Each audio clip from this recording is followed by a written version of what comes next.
Hi everyone, Dr. Jeff here with you again this week.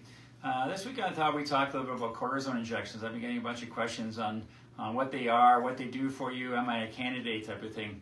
Well, cortisone is a steroid like any other steroid. It's a very powerful anti-inflammatory.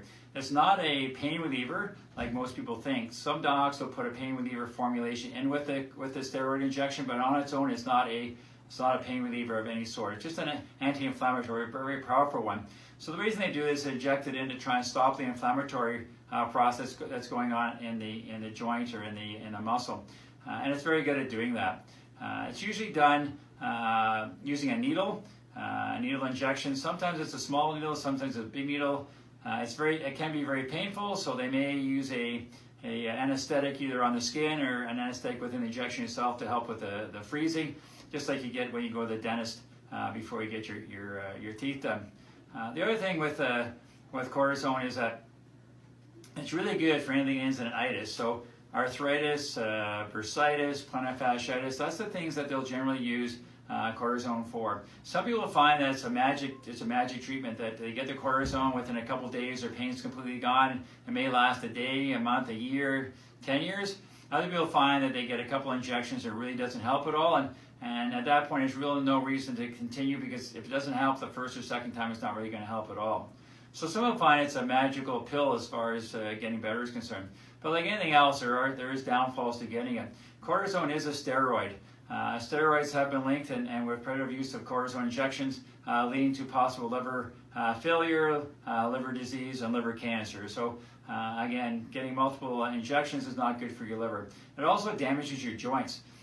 Most docs will not want to use it on young athletes or younger people in healthy joints, because it damages the joints and leads to arthritis.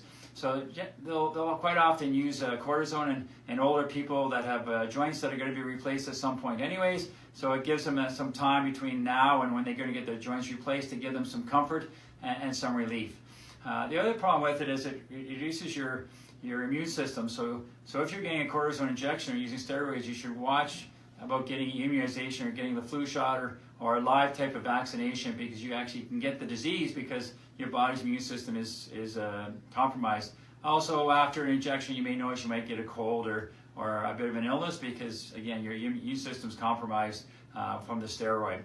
The other thing that you have to watch out for is it increases your blood sugar. So if you're diabetic at all, or even your blood pressure is going to increase with an injection. So if you're on medications or you're watching your blood sugars or your blood pressure, you're going to have to watch right after to make sure that they stay under control. Rupture is a possibility. They have found with studies that with pitchers who get an injection in their supraspinatus, runners who get injections in their Achilles, lead to possible rupture, because it damages the tissues and weakens it. So if they go and start throwing the ball right away or go for a run right away, the tissue can actually rupture. So really listen to what the doctor says about physiotherapy and treatments after you get the cortisone to make sure you avoid this potential side effect.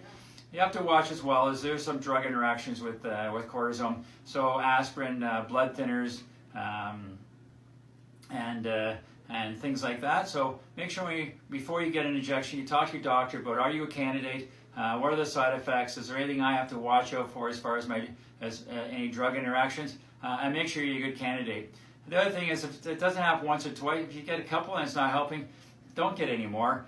They do say that 2 or 3 in your lifetime is plenty to try and avoid any compromising of your liver. If you have any questions about cortisone or cortisone injections, you can always talk to me through email or through the Facebook here. I'm Dr. Jeff. I've got you back.